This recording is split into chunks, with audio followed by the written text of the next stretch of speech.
I'm Philippe Cousteau, and I'm so excited to announce that EarthEcho International's OurEcho Challenge is open for entries.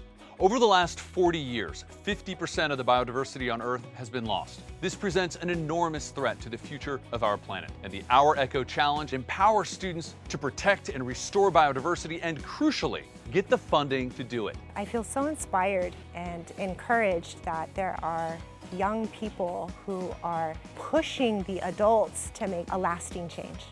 The OurEcho Challenge empowers teams of students to explore their community, identify threats to local species, and then submit an idea for a project that will help to restore a healthy ecosystem. Finalist teams will join EarthEcho International to present their ideas, and the top teams will be awarded grants to turn their projects into a reality. If other teams want to enter the OurEcho Challenge, I would recommend creating a group of students who not only see themselves working with your subject now, but in the future.